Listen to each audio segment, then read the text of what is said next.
မင်္ဂလာပါရှင်ဓာတ်တလုံးတီးဟင်းလေးချက်စားဖြစ်ပါတယ်မနေ့ကအလုပ်သွားတော့တငယ်ချင်းကလက်ဆောင်ပေးလိုက်တာပါစားချင်နေတာနဲ့ကြာပြီအားနဲ့အတော်ပဲဒီနေ့ချက်စားဖြစ်ပါတယ်ငါ6ကလေးနဲ့ဒါကတော့အကုန်လုံးကိုအခွန်လေးနှွာထားပြီးသားပေါ့နော်အဲ့ဒါကိုရေဆေးတက်ဆင်ပြီးတော့ငါ6ကလေးနဲ့ဒဝဲကပေးလိုက်တဲ့ငါ6ကလေးနဲ့ချက်ပါမယ်ဒါကတော့မြုပ်တီးအချမ်းမုံရဲ့ပြီးတော့ကအယောင်တင်မို့ချစ်သွန်ဖြူချစ်သွန်နီလေးတွေထောင်းနေတာပါဒါ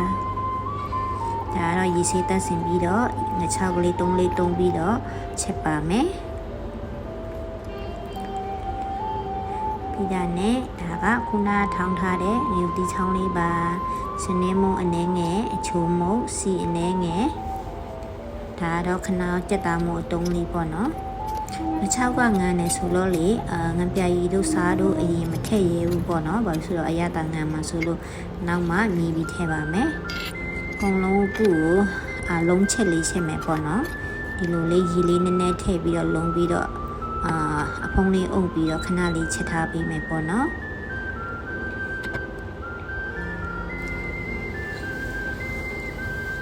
ဒီချက်နေရတော့နော်ဒဝဲမှာဆွေငငယ်ကအမေတို့အဖွားတို့အမြဲတမ်းချက်ကျွေးတဲ့ချက်နေလေးပေါ့နော်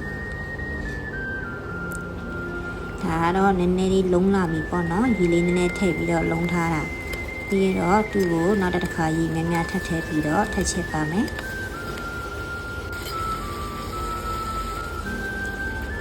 ဓာတ်တလုံးတီးပြင်မှာဆိုရင်လေအကုန်စုသူမျိုးပဲကြိုက်တာပေါ့နော်ဓာတ်တလုံးရွက်လဲဟင်းချိုချက်တော့ရတာကြိုက်ပါတယ်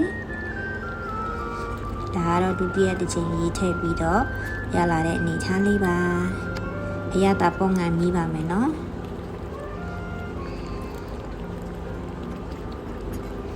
ရတာနဲ့နဲ့ပေါ့နေတယ်ပေါ့နော်အဲ့ဒါအခုမှငံပြရီတို့ထည့်ရတာပေါ့နော်ပြီးတော့အသားမုံနဲ့နဲ့ထည့်ပါမယ်ပြီးတော့ကမကြီးဒါကတော့အတင်စင်တစ်လောက်ထားတဲ့မကြီးလေးပေါ့နော်ကြီးလေးနည်းနည်းထည့်ပါမယ်မကြီးရကြတော့ကိုမကြိုက်တယ်မထည့်လည်းရပါရဲ့ရှင်နောက်ဆုံးမှာမဆလာလေးထည့်ပါမယ်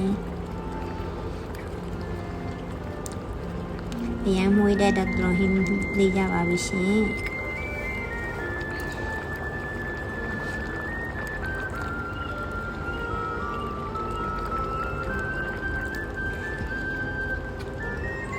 ခုဆိုရင်ငငယ်ကကိုစားဖို့နေကြဓာတ်တလုံးသိငချောက်ဟင်းလေးရပါပြီစကားပြောတော့အသိပြီးစင်မပြေဘူးပါဆိုတော့သွားမှရီတင်တာတက်ထားတော့လေအလုံးပဲနောက်ဗီဒီယိုမှာထပ်ဆောင်ကြမယ်ရှင်တတ